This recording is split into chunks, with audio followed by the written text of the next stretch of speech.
African News Review, a weekly conversation in which we have take a look at the coverage of Africa in the Western press and deconstruct the stories for not just yourself, for ourselves as well, to get a better understanding of how we're portrayed in the media. I am your host, Adesoji Iginla, and with me, as usual, is a journalist, publisher of Black Star News, a broadcaster, WBAI, New York Radio. He teaches African history at John Jay College and holds a degree in journalism, economics, and from Columbia and Syracuse University, respectively. He's currently seeking his PhD at Howard University. His book, Manufacturing Hate, How the Western Media Inspired This African News Review. I speak no other than of my comrade, Milton Allimadi, and welcome to African News Review. Asante sana, comrade. Thank you. Yes. And without further ado, we go into the story of Mauritania. Mauritania is fast becoming the darling of the West again. And I wonder why.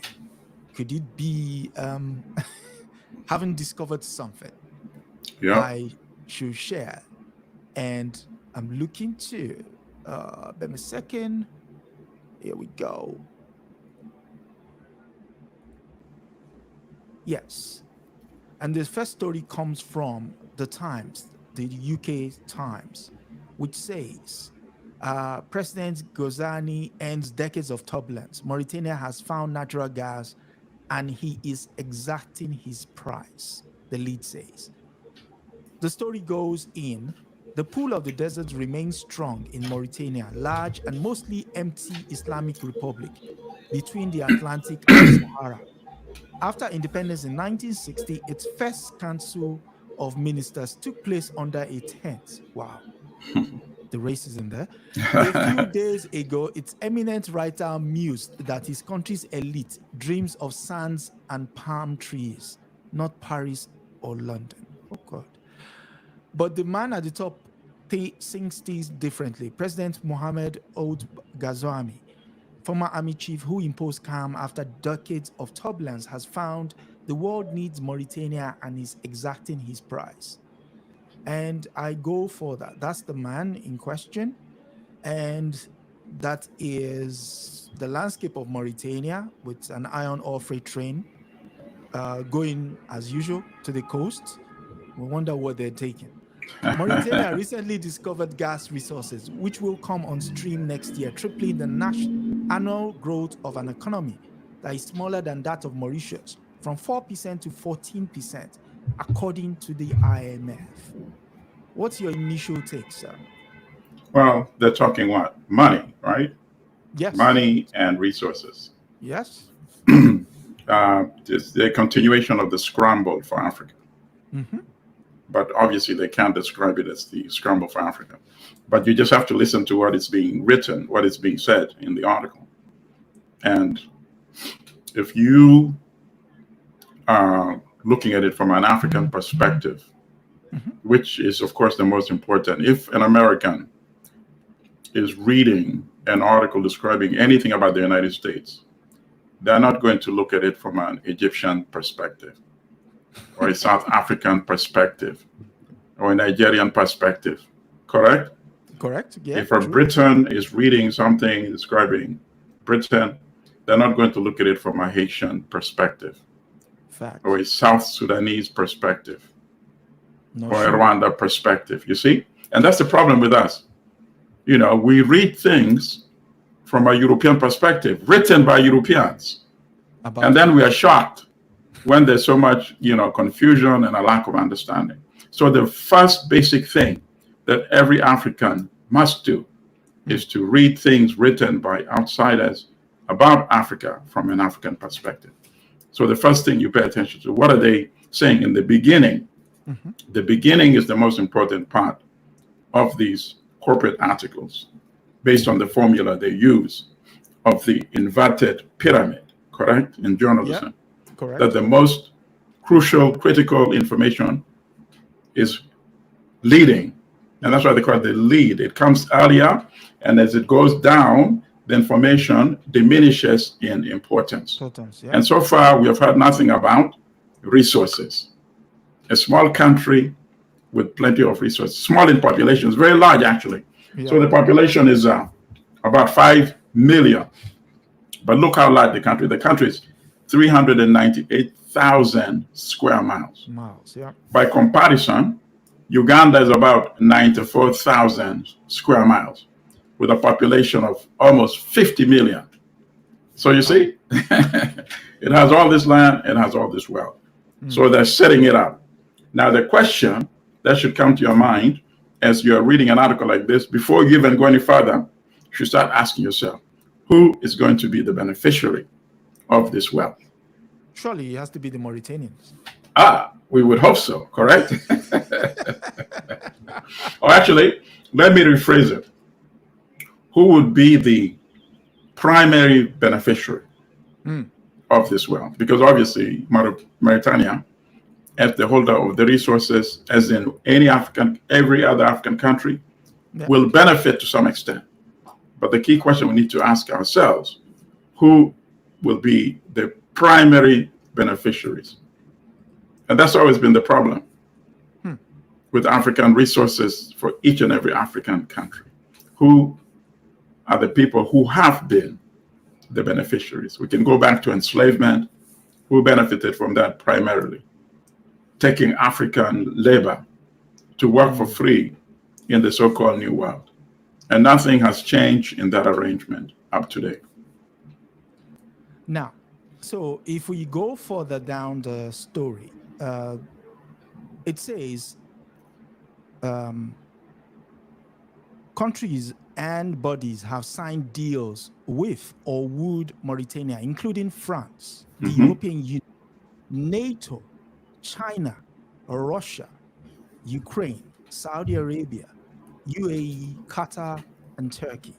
A headline in the American magazine Foreign Policy last year read, "Why Everyone is Courting Mauritania." Now, I suppose the question then would be, as you can see, it's clearly a scramble. What would be the fallout of the not so perfect situation here? Meaning? Meaning, if one does not get their way, could you see someone starting to cause trouble? Mischief, yeah, they'll call mischief. They probably won't do it the old imperial way, where they just went to straight, direct, outright war, right? But they might support local entities to do the dirty work for them. So here's the question. You just read the list of not only countries, but entities as well. Entities, yeah. Such as the EU and NATO signing deals. What was missing in that list? And I hope listeners who are paying close attention notice that. You mentioned all these countries, and none of them represented an African country. True. Not a single African country or entity was mentioned in that list. So that proves my point. How can the primary beneficiaries of an African country's resources be from outside the continent? Why is South Africa not on the table? Why is Nigeria not on the table? Why is Ghana not on the table? You see? Yeah. Because so long as our resources are benefiting the outside world, it serves two purposes. The outside world, they develop wealth and prosperity by creating new technology, by creating jobs for their citizens, right? And for us, we retrogress, we go backward, because what you're getting relative to your resources, it's like me coming to your house, right? And I'm saying, Adesoji, I know you love books, right? The value of your books, a quick look at the one you have just in the living room alone. Maybe it's £1,000. I know you need money, Adesoji. So I'm going to give you £100. and I'm going to take these books with me and do whatever I want with the books, right? Yeah. And you're so desperate, you can't turn down 100 foul, and you're going to take it. That's what's happening to all the resources that we have in our African countries.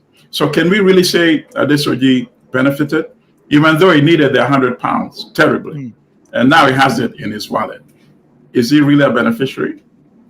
That's the same way we need to look at the abundant natural gas resources that has now been discovered in Mauritania.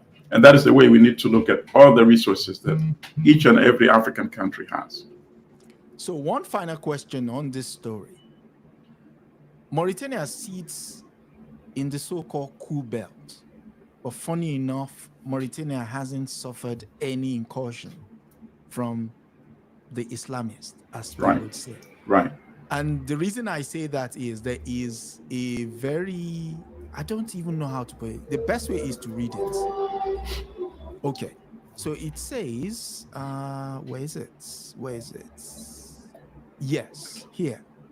The US, France, and the UN all failed to subdue, so they're talking about the insurgents now. All failed to subdue them and largely withdrew from the region known as the Sahel. But Mauritania, which has an army of only a few thousands, including 300 camel cavalrymen, sent imams. All right. So before you finish that, I mean, I can't stand it anymore. This racist, and racism, they keep revisiting, meeting in the tent, wanting the sand and the desert, the camel thing, this sickness that many European writers and editors still suffer from, we need to keep calling them out on it. We don't like hearing it. If you like hearing it, talk about it in your privacy. You don't have to assault us by forcing us to read your racist imaginations about Africa and African people. So I just wanted to interject there, but please, Carmen, go ahead and finish. So it says, but Mauritania, which has an army of only a few thousand, including 300 camel cavalrymen, sent imams into the desert to hold theological debates with the militants on questions as such as whether the Quran sanctions the kidnapping of Western tourists, which has become regular. The conclusion was that it did not, and the militants subsided. Okay, so that may be a little bit of an exaggeration, but to be honest, that should actually be the lead of this article. Because obviously, they want to just promote a purely military solution, correct? True. That is what they did in Libya. Look at where Libya is today, correct? Yes. So now, this article is telling us that Mauritania has adopted a different approach, and it seems to have yielded positive results for the country so far.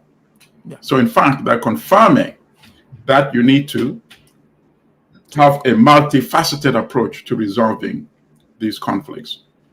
There might be some legitimate issues that the people that are fighting can bring to the table, correct? After all, even the United States, at the end of the day, after spending hundreds of billions of dollars, ended up negotiating with the Taliban, correct?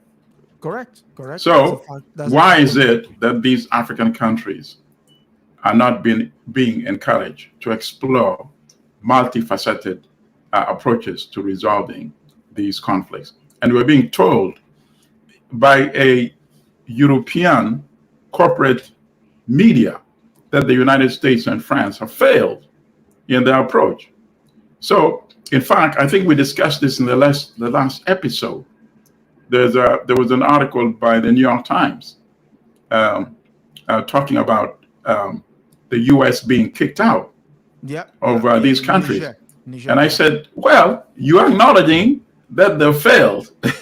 So should that not be the focus of the story, the lead? Yes. That they have failed, therefore they're being kicked out. You see, you need to read these separate publications together and piece the information together and come up with the Yeah, we have to learn how to connect the dots. So the New York Times told us what happened. These U.S. troops are being kicked out. They're being forced to close their bases and so on and so forth. But they didn't say they failed. The U.S. and France failed. So you have to come to another European media who are telling you in no uncertain terms that they failed. So take the information from here and connect it with the New York Times article. You know, don't read these as disparate, separate articles.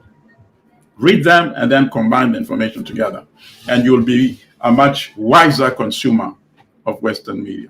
And the final question, what do you say to the whitewashing of the image of the leader, who in fact was part of the coups? Absolutely. In fact, he was a military ruler in the past, but now he's no longer part of the coup belt. And you can't accuse them of lying. So you have to learn how to read every sentence. So there is a reference to the others in the coup belt I'm referred to now, recently formed military juntas.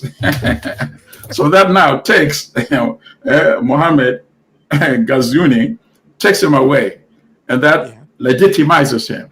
Yes. So he's not a part of the coup belt because his coup was a long time ago. Oh, these people are too clever for their own good, man. Well, you know, it's the reason why we're here. So if you value what you do like, share, subscribe, and bring everybody else to the fold so that they can understand what we're looking at here. At the end of the day, each and every African reader of the European corporate Western media, just give yourself one test and challenge yourself and make a statement. Say, I will not let them slide one by me. You know? So you're going to develop a knack of building a resistance, right? Immunity from being deceived by these guys. And you'll become better at it, you know. In fact, articles that you read sometime in the past, go back and read them again. Now with a very critical eye, and you'll start cutting stuff that they, you know, slipped by you in the past.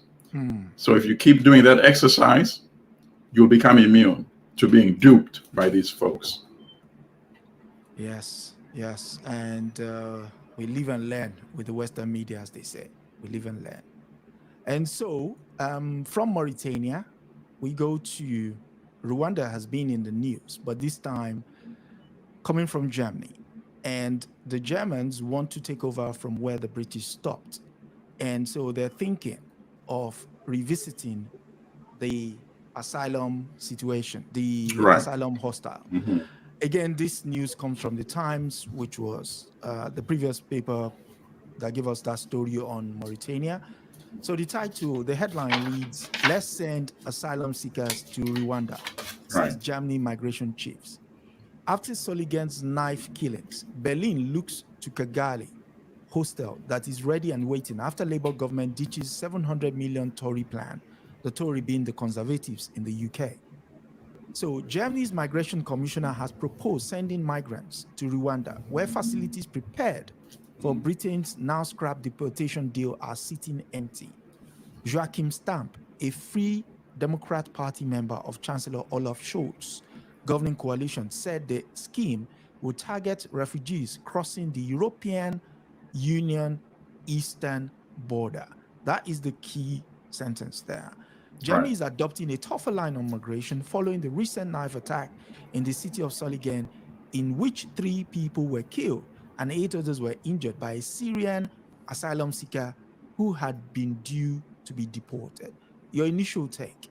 All right, so a couple of questions were not elaborated, you know. So they're saying the asylum seekers are primarily coming through which borders? So the eastern side of Germany. So we're talking Poland.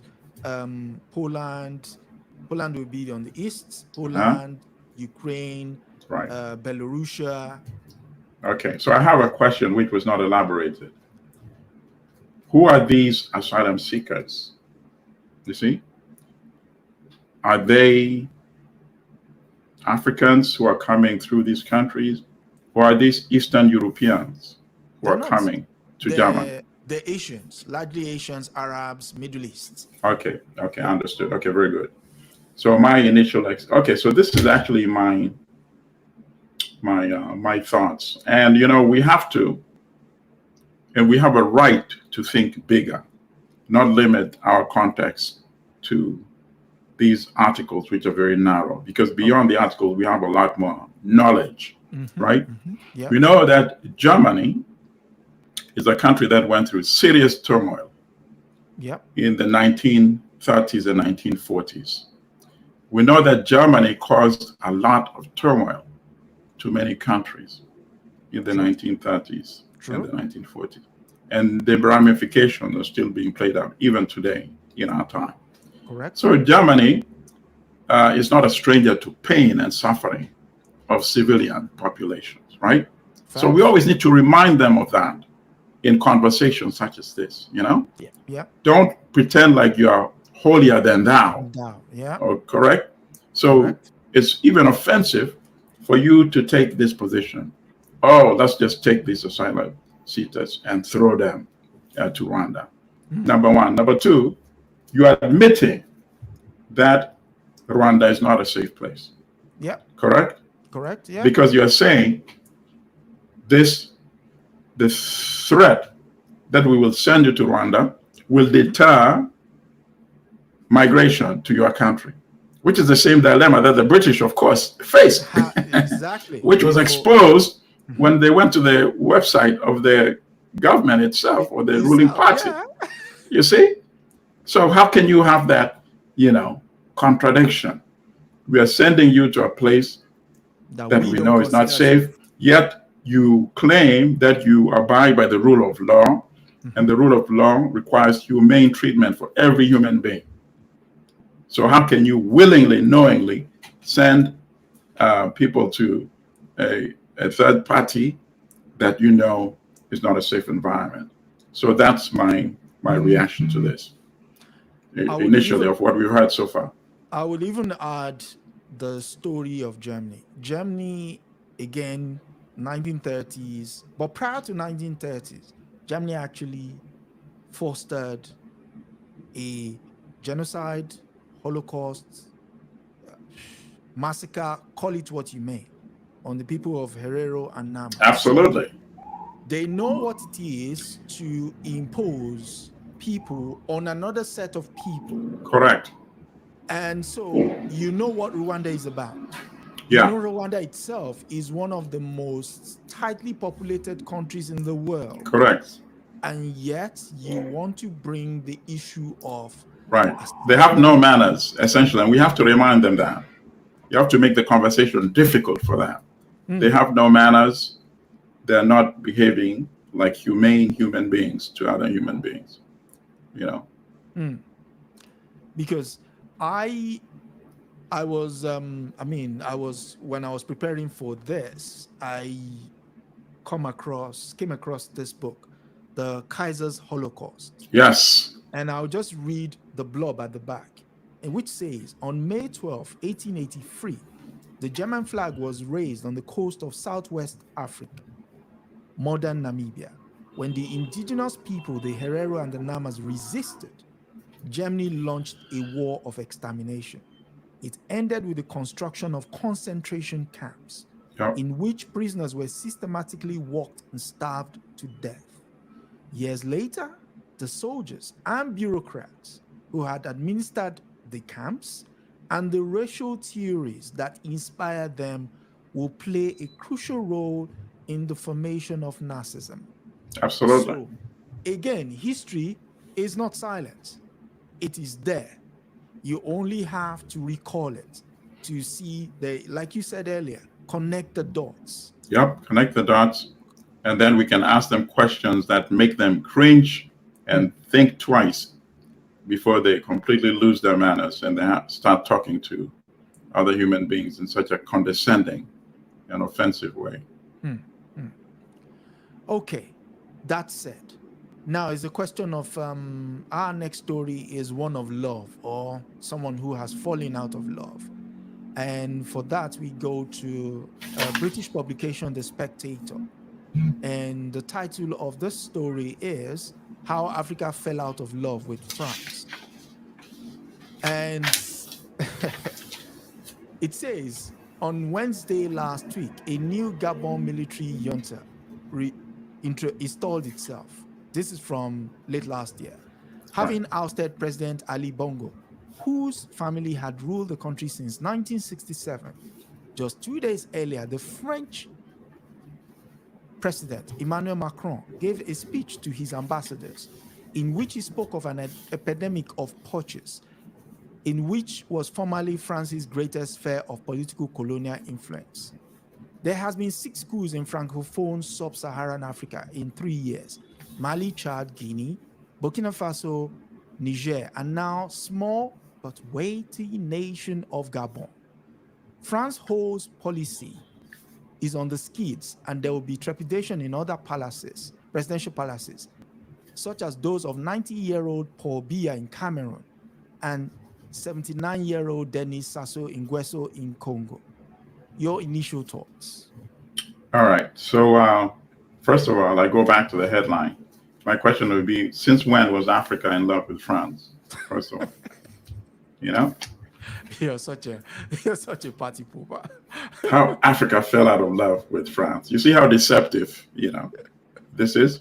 So even though the article itself may now appear critical that the French approach now has its major problems, correct?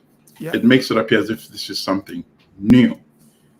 And it tries to exonerate all the previous crimes in this lopsided relationship. Okay. As if it was fine, this relationship was beneficial to both parties until very recently, as a consequence of the recent fallout, Africa now does not love France. So you see, so I go back to compatriots who are watching, listening to us. Don't let them slip anything past you.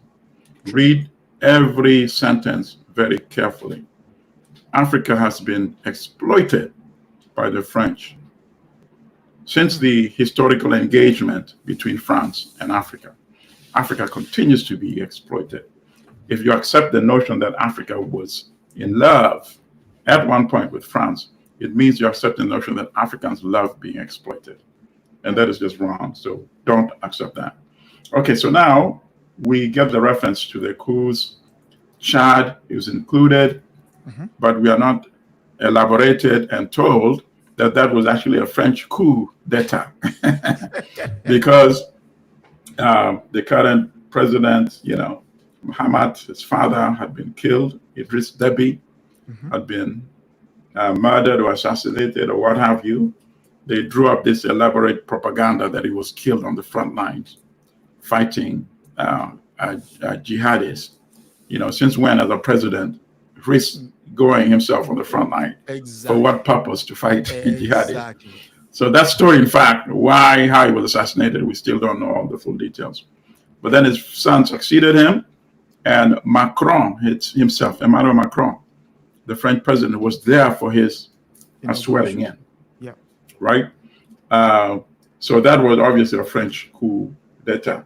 Gabon, as we now know, that was also a French coup d'etat. And in each case, they're trying to preempt an authentic uprising, an authentic revolution, if you were. That's what they're trying to. They're trying to make sure that since the current regime is now not sustainable, before the new order comes on board, let's step in. So we get rid of the current regime, but we impose somebody new, but somebody whom we can still handle.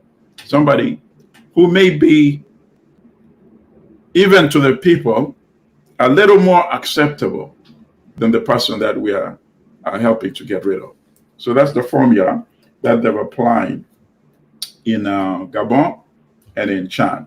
And the article correctly raises the fear that there could be change in Cameroon, where the senile 92-year-old ruler, ruler in quotations, of course, who lives in a Swiss hotel, is possibly going to face a similar outcome, a similar demise in Cameroon, and that is Paul Biya, of course. And they also mentioned Susu Nguesso of Congo, formerly known as Congo Brazzaville.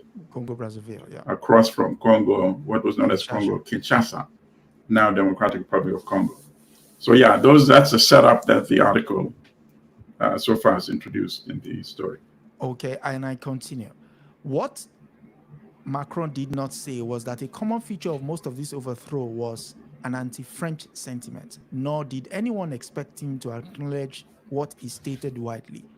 That is the end of Francafrique, and with the long-delayed end of France's imperial adventure. Largely corrupt regimes saw their leaders, family, and descendants maintained in power by benevolent French diplomatic, financial, and military agreements. African leaders could siphon off wealth to French banks and property investments, access high-level Parisian medical facilities, and remain confident of their invulnerability because of the presence of French troops garrisons. In exchange, France kept alive the remnants of past imperial glory, La Mission Civilisation, civilizing mission, maintaining at its beck and call a sizable UN lobby of African states and the use of African bases as force projection for its military.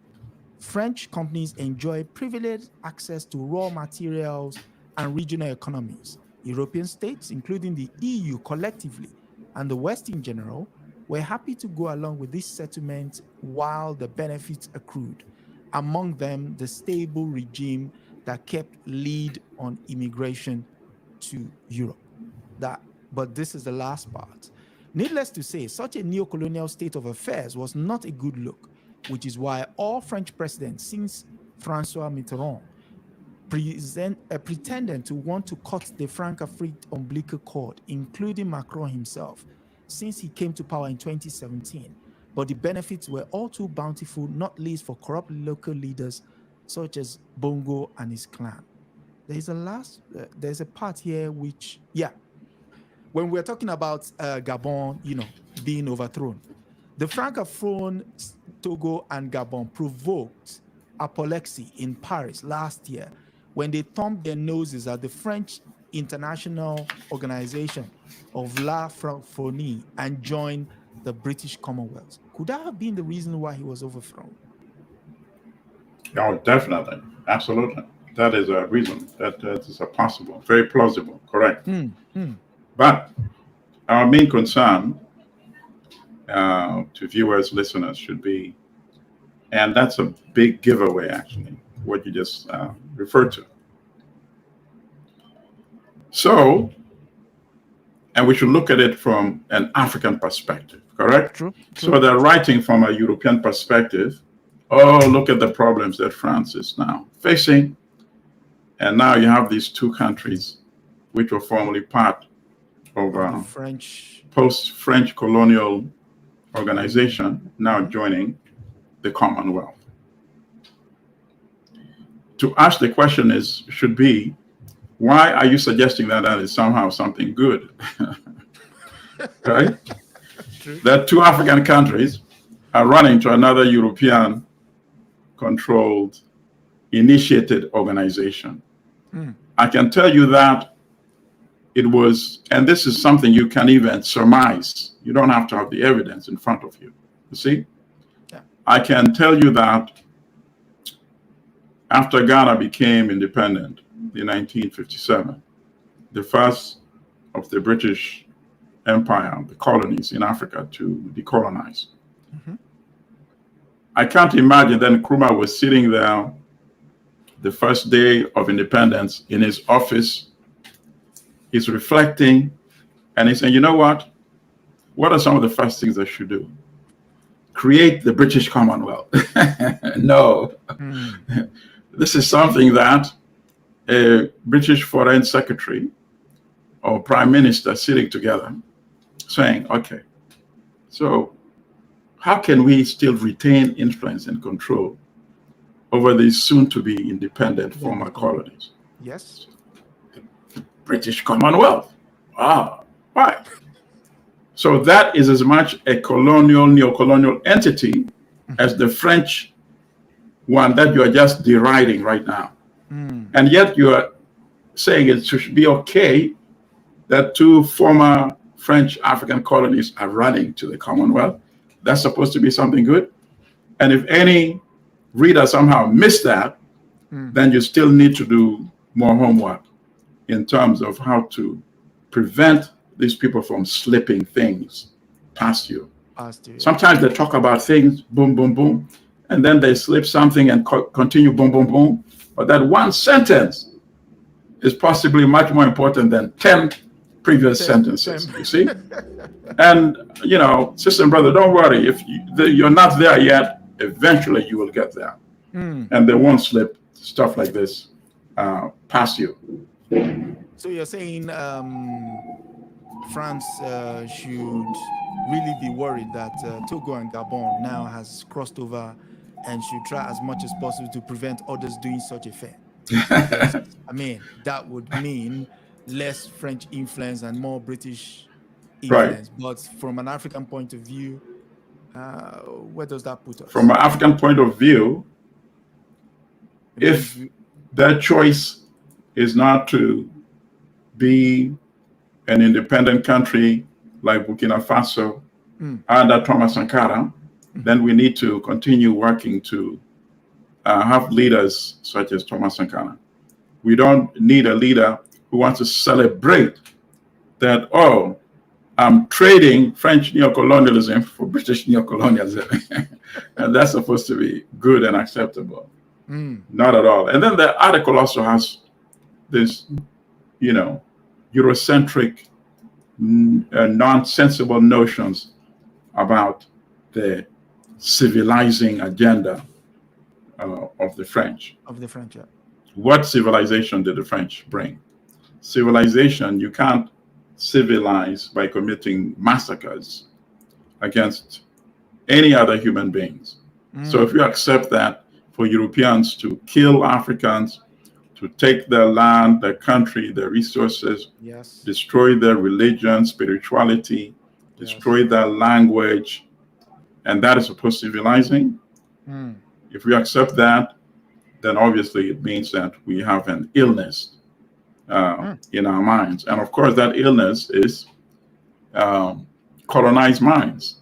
So we need to keep working to decolonize our minds, as our good brother, senior writer, Ngugi wa Thiong'o, reminds us in his book, Decolonizing the Mind. Yeah.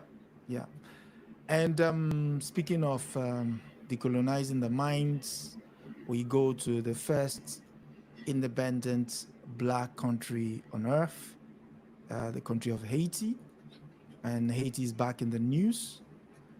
People might be wondering why we're talking about Haiti. Haiti is an African country at large.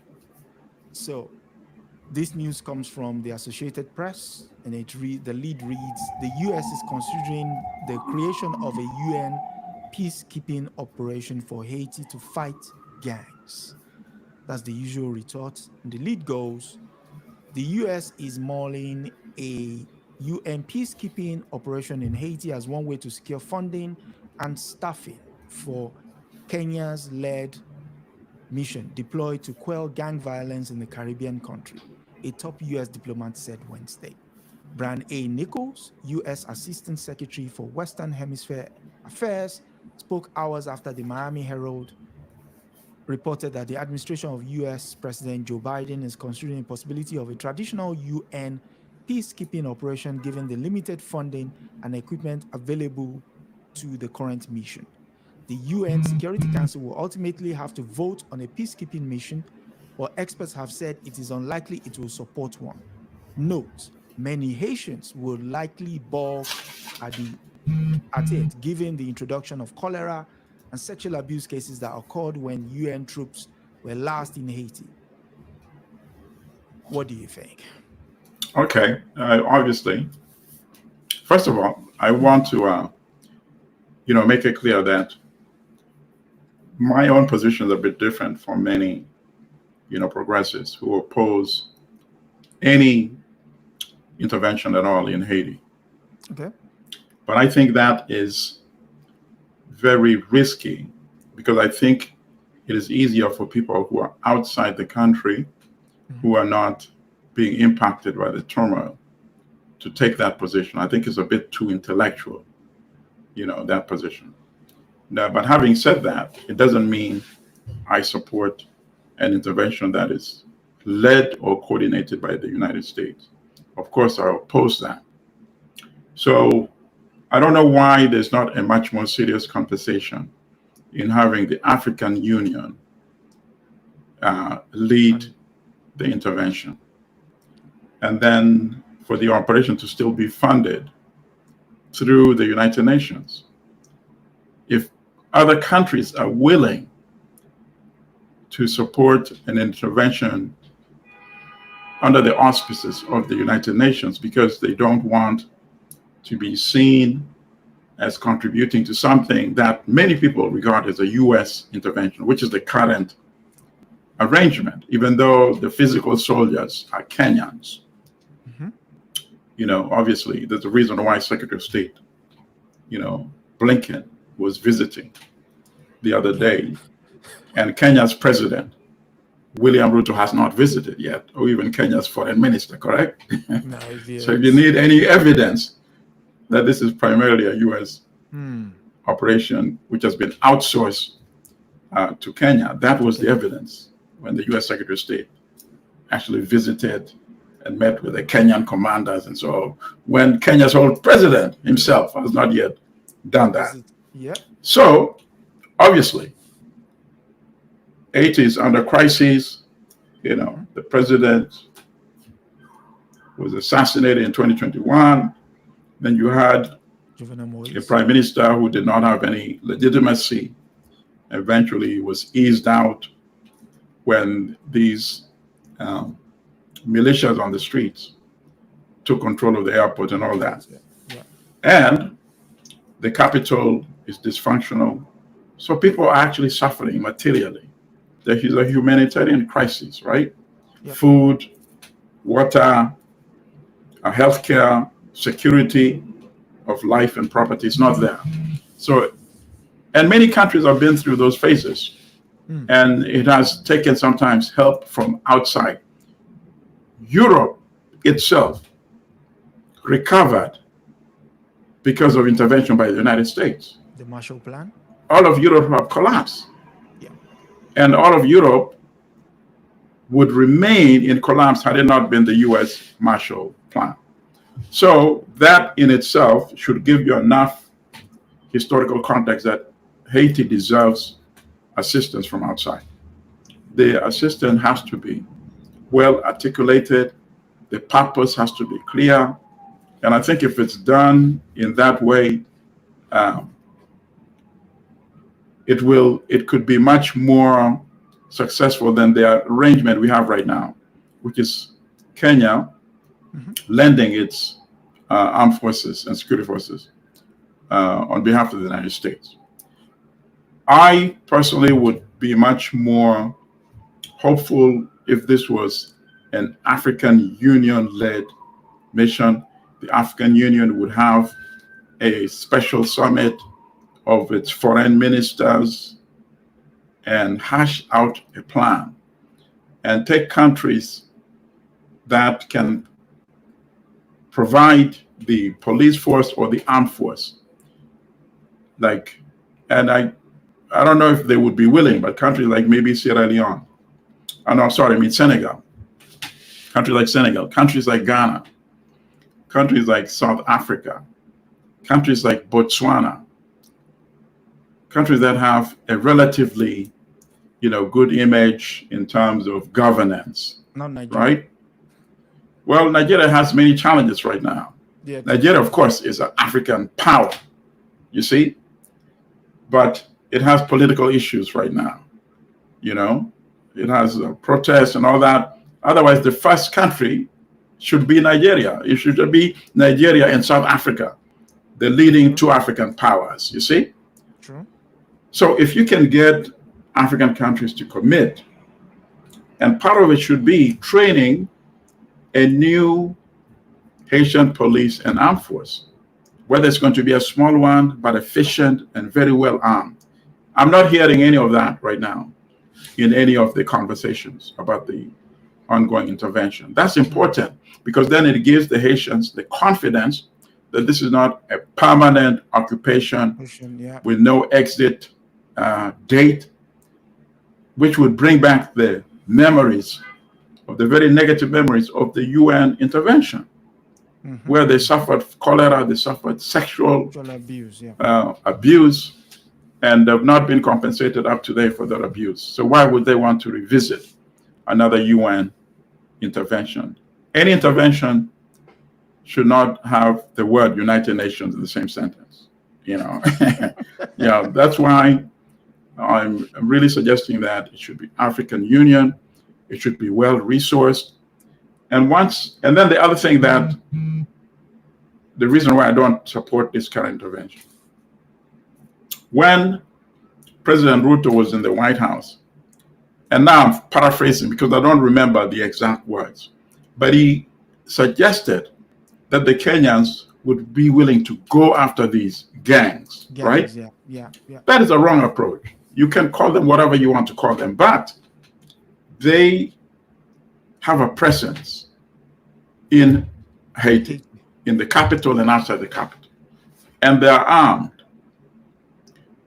Why would you want to declare that I'm coming there to fight you? That's not very wise. You should say, Haiti right now is under crisis. And the crisis, to be frank, primarily is not the so-called gangs. The so-called gangs appeared as a result of the crisis, which was the breakdown of law and order by the political class itself, the bourgeois, petty bourgeois political class, the elite, contesting for power. And then you have one of them, getting killed under very questionable circumstances. And there's a void. Why would you be surprised that, quote unquote, gangs under these conditions would emerge? So it would be much wiser to say, Haiti is under crisis. We want everybody to be a part of the solution. So you being referred to like gangs, we want to talk with you. What do you really want? What is your position? You see? Fill them out. And if you can co-opt some of them, so be it.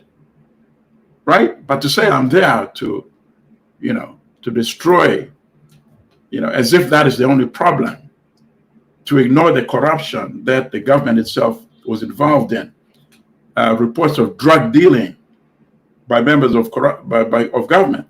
And now we learned that 3 members of the 9-member transitional commission, which is governing the country, they've now been accused of corruption. Corruption as well, yeah. You see? So why should we focus all the criticism against the so-called street gang? That's not fair, and it's not even wise. See? So if I were the commander-in-chief of this operation, this is the approach I would take. What's his name? Barbecue, blah, blah, blah, all of them. Let's meet. Your security is guaranteed in this meeting. All the media will be there, cameras be there, so nobody's going to dupe you and arrest you. Meet in a neutral place, even in they have a national stadium, an outdoor meeting where everything can be seen. Yep. You see, engage them, you see, and see where this goes. It has much more chance. We just read an article a few minutes ago about the Mauritania president taking a different approach to engaging the people who are fighting him. They're not fighting him anymore, we are told. So why cannot the intervention force in Haiti explore that option? If it doesn't work at some point, you see it's not going anywhere, then you can adopt a different approach. But declaring from the beginning that I'm coming for you, I don't think that's smart at all. Exactly. That should be walked back, should be reversed, that approach. Final story comes from the Africa-China summit. And it comes from your favorite organization, yes, The Economist. China's relationship with, the headline reads, China's relationship with Africa is growing murkier. The lead, a decline in capital flows does not necessarily signal disengagement. So you have the picture there, Chairman, Xi Jinping at the back. And the story goes, it's been the highlight of most African leaders' diplomatic calendar for nearly a quarter of a century, ever since the inaugural Forum on China-Africa Cooperation, FOCAC, in Beijing in 2000. The triennial shindig has been held as a barometer by which analysts seeking clues about the evolving state of affairs, relations between Africa and its biggest trading partner. Chinese media are awash with coverage of an event that allows President Xi Jinping to pose as the undisputed leader of the global South. First dig, almost every African leader is expected to attend. Yeah, calling you a basic. Yet the response in many African countries have been muted. One reason is the perception that China has become less interested in Africa, and at the previous FOCAC held virtually between Beijing and Senegal, China made a new financial pledge, adding up to 40 billion, a third less than he had promised in 2015 and 2018. And then it goes into the reason why the reduction happened, which is a slump in infrastructural borrowing in several African countries, notably Ethiopia, which is building the dam, Zambia roads, Kenya and its railways and stuff. Governments struggled to pay off their debts they accrued while building big ticket infrastructure over the preceding decade. And this is the last part. The relationship is less frenzied than in the 2000s and 2010s, when China state-backed banks funneled billions into African roads, railways, and ports as part of what is known as the Belt and Road Initiative, BR, Mr. Xi's signature foreign policy endeavor. So what do you think this newspaper is trying to gain at? Okay, so as I said all along, and I say this for everything we read and discuss, look at things from an African perspective. Number one, what is the tone of this article? The tone of this article is that, aha, something is going bad. You know? You see? Something is going bad. Yeah. Why are they always celebrating something going bad? So that is, my mindset as I read these things. I condition my mind like that. If you're always looking for something wrong and highlighting it, it means there could actually be something good, or it could be that things may not be that bad. Yeah. And then my question is, what is your motive? How can I see somebody walking down the street and they trip and they fall, bruise their knee, and that's supposed to be good? I'm chuckling. The guy who was walking so confidently, last week, maybe, a lady well-dressed walking confidently, she would not even say hi to me. Oh, now she fell. She tripped and fell. Am I supposed to laugh at that, or go and give her a hand and say, "Are you okay? Really?" Okay? Yeah. So why are we not saying, well, okay, Africa needs resources. So now, instead of 60, China is committing 40 billion. So how can I find a way to help Africa with the additional 20 billion that they presumably still need? But no. The most important thing to me, from a European perspective, is China is giving 20 billion less. Yay! That becomes the focus of my story. You see? So we have to start thinking in those terms to develop the correct attitude of dealing with the people that produce this kind of media and journalism. 40 billion is still 40 billion more than 0 billion, correct? True. 40 billion from China is still 40 billion more than what is not coming from Europe or the West. Or it could also be that their needs are less. The needs are less. The needs are possibly not less, but here's my biggest beef. My biggest beef is that we would not need the 40 billion if the billions that already been deployed had been deployed correctly. And this is where I have issue with China. Very serious issue with China. And for listeners, viewers, you can go to YouTube and listen to the two one, let me recommend one in particular. Africa's Industrialization Challenges. That's the name. By Samir Amin. And he said something which is profound, which the leaders of many African countries will not adhere to. But we as citizens must push them to adhere to. And he said, China will give you whatever amount of money you want. So long as you give them access to the resources. But what you need to do is demand not only money, but demand the technology, the transfer of technology. And that's how you develop, correct? Yes. So now we are still talking about the railways, to talking about the roads, the bridges, ports. That's fine. Why are we not talking about factories to process our raw materials? I know some of that is being done in Zambia right now. Not enough, but there's now a major production plant to produce manufacturers based on Zambia's copper. That needs to be a lot more. That needs to apply to every African country.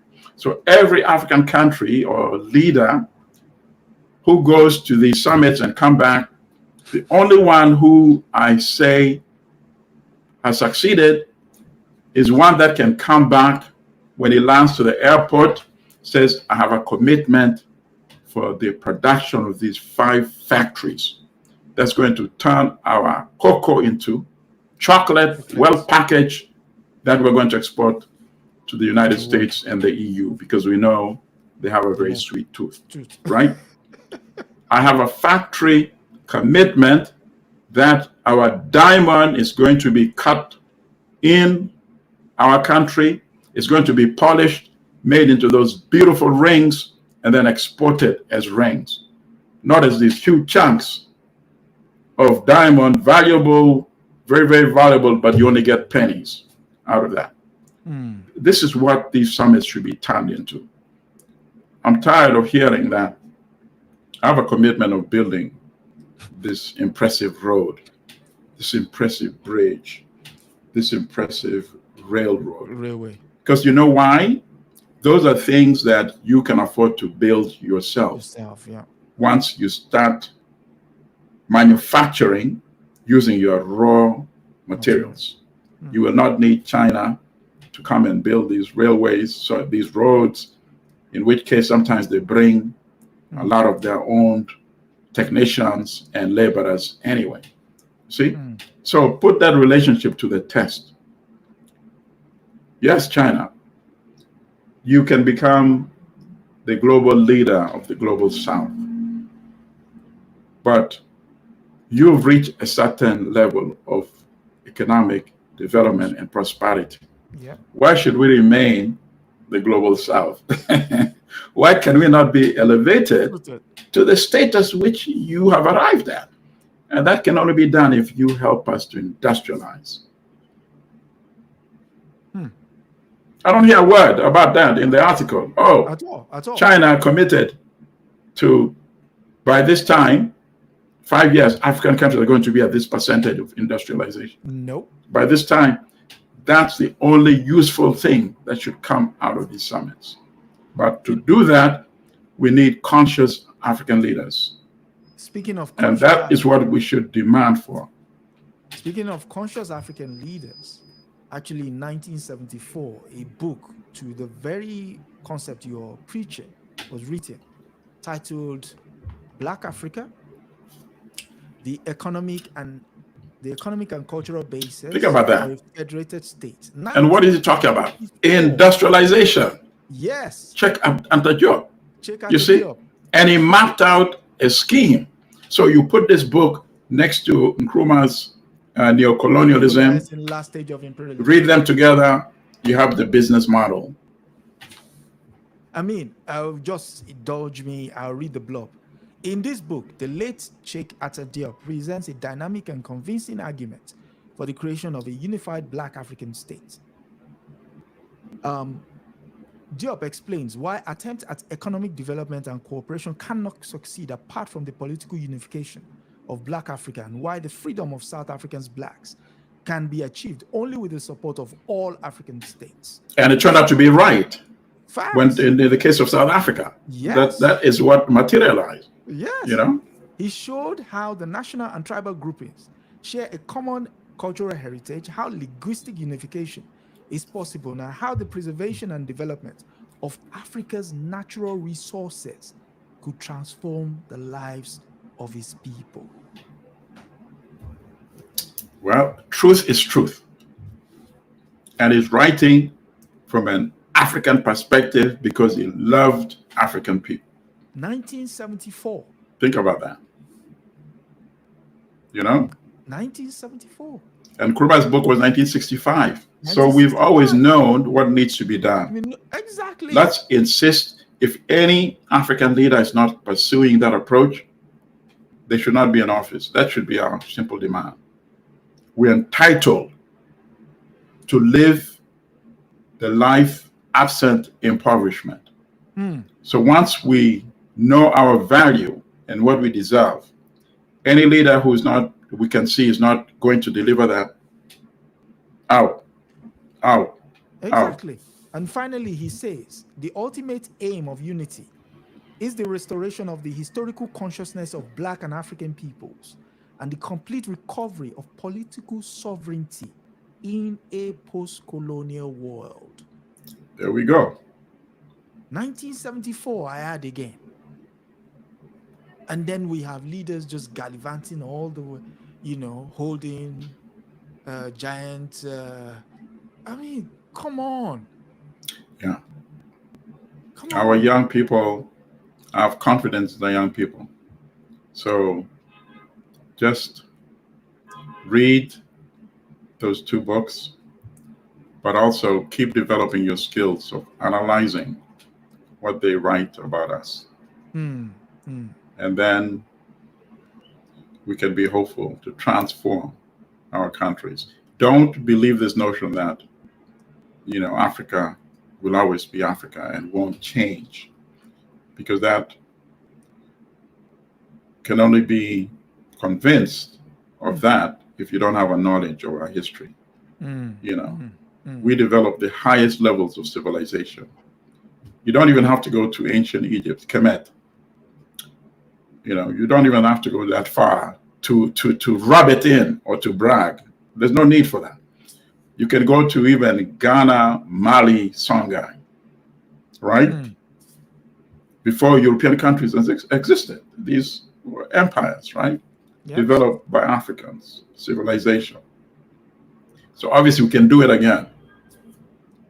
We can do it again. We just need to decolonize the mind, get away that infection that Africans are inferior to anybody, tolerate this paternalistic attitude toward us,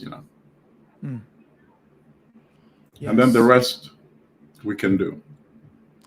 Yes, thank you, comrade. Again, Karibu. we've come to the end of another special episode. As usual, you can listen to the audio version of this podcast on all major platforms thereafter. And like, share, subscribe, and take the word to everybody that needs to hear it, because it's important that we have a proper framing of Africa's consciousness.